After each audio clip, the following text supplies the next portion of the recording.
தமிழரின் பாரம்பரிய திருவிழாவை கொண்டாடுவோம் புத்தாடை பொங்கலோடு. The Chennai Silks. Let the celebrations begin. முயற்சி செய்யணும், பட் ஆனால் எப்பயுமே வாழ்க்கையில் விடாத முயற்சி செய்யணும். அதுதான் விடாமுயற்சி. ஸோ இந்த நம்ம பார்க்குற ரியல் லைஃப்பில் ஒரு விடாமுயற்சியான ஒரு நபர் ஒருத்தரை பார்க்குறோம். அஜித் குமார் அவர்கள், ஏகே, எல்லாருக்கும் தெரியும்.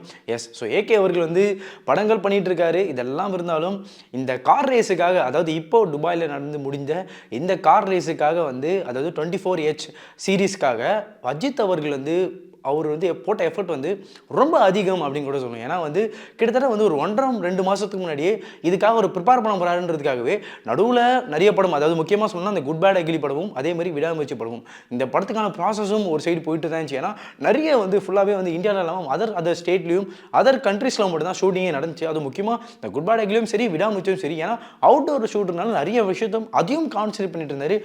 முக்கியமாக இந்த துபாய் ரேஸ்க்காக அவர் சைடில் ப்ரிப்பேர் பண்ண விதம் இப்போ வரைக்குமே ரொம்ப பாராட்டக்கூடிய ஒரு விஷயம் அப்படின்னு கூட சொல்லுவேன். ஏன்னா அவர் சினிமான்ற ஒரு விஷயத்தை பார்த்துக்கிட்டு இன்னொரு சைடு அதாவது இந்த ரேசிங்கில் அவர் பேஷனை அவர் ஃபாலோ பண்ணுற விதம் அது ரொம்ப ஒரு முக்கிய விஷயமாகவே பார்க்கப்பட்டுச்சுன்னு கூட சொல்லணும். அதுலேயும் இந்த ரேஸில் கிட்டத்தட்ட ஒரு 1.5 மாதம் அவர் ப்ராக்டிஸ் பண்ணியிருந்தாரு. ஸோ அந்த ப்ராக்டிஸில் கூட சமீபத்தில் கூட பார்த்தோம் அவருக்கு ஒரு ஆக்சிடென்ட் ஆச்சு. ஏன்னா ரிஹர்சல் பண்ணும்போது அவர் இந்த கார் ரொம்ப ரொட்டேட் ஆகிட்டு ஆக்சிடென்ட் ஆன விதத்தையும் பார்த்தோம். ஸோ அப்போவே ஃபேன்ஸ் எல்லாம் சொல்லிட்டு இருந்தாங்க, ஐயோ என்ன ஆச்சுன்ற ஒரு பெரிய ஷாக்கிங்கை கூட இருந்துச்சு சொல்லலாம்.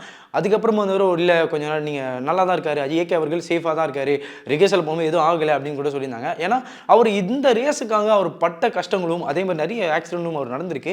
பட் இந்த மாதம் அந்த துபாய் 24H இந்த சீரீஸ்க்காக அவர் பட்ட கஷ்டங்கள் அதிகம் இருந்தாலும் இப்போ அவர் வின் பண்ணியிருக்காருன்ற விதம் ரொம்ப பேசும் பொருளாக மாறிட்டு இருக்கு அப்படின்னு கூட சொல்லுவோம். இந்த துபாயில் 2 ரேஸ் நடந்துருச்சு. ஸோ இந்த 2 ரேஸில் ஒரு ரேஸில் என்ன பண்ணியிருந்தாருன்னா அஜித் அவர்கள் அஸ்ஸா ஓனராக இருந்தார். அதாவது அவங்க கீழே 4 பேர் இருப்பாங்க, அவங்களோட டீமில் 4 பேர் இருப்பாங்க. இவர் ஒரு லீடாக இருப்பார். பட் ஆனால் அதில் இவர் ரேஸ் ஓட்ட முடியாது அப்படின்ற விஷயம் சொல்லியிருந்தாங்க. ஏன்னா இந்த ஆக்சிடென்ட் லைட்டாக நடந்த விஷயத்துக்காக நீங்கள் 2 ரேஸ்லையும் அவர் என்ன பண்ணியிருந்தார், 2 ரேஸ்லையும் அவர் பார்ட்டிசிபேட் பண்ணலாம், 2 ரேஸ்லையும் லீடாகவும் அவர் ரேஸும் ஓட்டலான்னு பார்த்துட்டு இருந்தார். பட் ஆனால் 2 ரேஸில் என்ன பண்ணியிருந்தாங்கன்னா இந்த பொர்ச்சி கிளேமேன் 991 GT3 இந்த ரேஸில் அவர் கலந்துக்கலாம் அப்படின்ற விஷயம் சொன்னாங்க. இன்னொரு ரேஸில் அவர் டீம் லீடாக மட்டும் இருக்கலாம் அப்படின்ற விஷயத்தையும் சொல்லியிருந்தாங்க. ஸோ இந்த ஒரு ரேஸில் அவர் டீம் லீடாக இருந்தார், அவங்க டீமை வின் பண்ணியிருந்தாங்க. இப்போ இந்த 2 ரேஸில் ஒரு ரேஸில் அவர் வின் பண்ணியிருக்காருன்ற விதம் இப்போ பரவலாக பேசப்பட்டு இருக்கு. அதுலேயும் இந்த 991 GT3 இந்த ரேஸில் 3rd ப்ரைஸ் எடுத்திருக்காரு அப்படின்ற விஷயம் சொல்கிறாங்க. 901 3rd ப்ரைஸ் அப்படின்ற கேட்டகரியில் அவர் வந்திருக்காருன்றது சொல்கிறாங்க.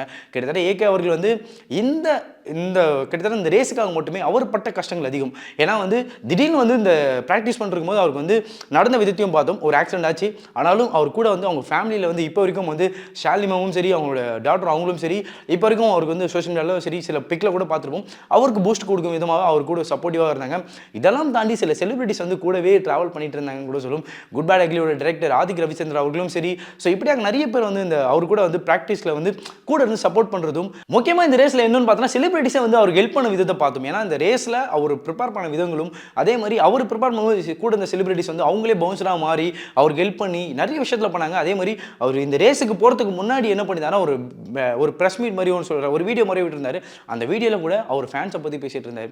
குடும்பத்தை பார்த்துங்க, நல்லா நடிங்க, அதாவது நல்லா படிங்க அப்படின்னாரு. நல்லா படிங்க, நல்லா நீங்கள் லைஃப்பை பார்த்துங்க, உங்கள் குடும்பத்தை சந்தோஷமாக வச்சுங்கன்னு சொல்லி ஒரு அட்வைஸ் பண்ணிவிட்டு இந்த ரேஸில் அவர் போனதையும் பார்க்க முடியுது. ஸோ இந்த ரேஸில் அவர் கிட்டத்தட்ட 24 ஹவர்ஸ் கிட்ட தூங்காமல் அவர் ஃபேஸ் பார்க்கும்போது ரொம்ப டயர்டாகி, ஏன்னா கிட்டத்தட்ட இந்த ரேஸ்க்காக அவர் வெயிட் லாஸ் பண்ண விதத்தையும் நம்ம பார்த்தோம், ஆல்ரெடி சொல்லியிருந்தோம். ஸோ அதுக்காக வெயிட் லாஸும் பண்ணியிருந்தாரு. இதை தாண்டி அவர் இந்த ரேஸ்க்காக கிட்டத்தட்ட 24 ஹவர்ஸ் தூங்காமல் ஃபுல் ப்ராக்டிஸில் இருந்து இப்போ அவர் 3rd ப்ரைஸ் எடுத்திருக்காருன்ற விதத்தை நிறைய செலிபிரிட்டிஸ் கூட இப்போ விஷ் பண்ணிட்டு இருக்கிறத பார்க்க முடியுது. அதில் முக்கியமாக மாதவன் அவர்கள் செல்ஃபி எடுத்துக்கிட்டும் சரி, அந்த ட்ராஃபிலாம் பிடிச்சிக்கிட்டு ரொம்ப ஒரு மகிழ்ச்சியை தெரியப்படுத்தியிருந்தார். அதில் what a man, the one and only man AK அப்படின்னு சொல்லி மாதவன் அவர்களும் சரி ஒரு ட்வீட் போட்டிருந்தாரு. அதுக்கப்புறம் வெங்கட் பிரபு அவர்களும் இப்போ ட்வீட் போட்டு அவர் தலை விஷ் பண்ணி ஒரு இதுவும் போட்டிருக்காரு. இதுக்கப்புறம் சிவகார்த்திகேயன் அவர்களும் ஒரு விஷ் போட்டிருக்காரு. ஸோ இப்படியாக ஏகே அவர்கள் சினிமா அப்படின்ற விதங்கள் எல்லாம் தாண்டி அவர் இந்த பேஷனையும் அவர் முக்கியமாக இந்த கார் ரேஸுக்காக அவர் படுற பிரயாசத்தை இப்போ வரைக்கும் ஒரு லெவலில் வின் பண்ணியிருக்காருன்ற விதத்தை இப்போ எல்லாரும் கொண்டாடி வந்துட்டு இருக்காங்க அப்படின்னு கூட சொல்லும். நிறைய செலிபிரிட்டிஸும் விஷ் பண்ணிட்டு இருக்காங்க கூட சொல்லும். ஸோ இப்படியாக இதை குறித்தும் சரி உங்களுடைய கருத்துக்கள் என்ன என்பதையும் கமெண்ட் செக்ஷனில் சொல்லிட்டு போங்க. அண்ட் மறக்காமல் இந்த சேனலுக்கு சப்ஸ்கிரைப் பண்ணிட்டு போங்க. தமிழரின் பாரம்பரிய திருவிழாவை கொண்டாடுவோம் புத்தாடை பொங்கலோடு. The Chennai Silks. Let the celebrations begin.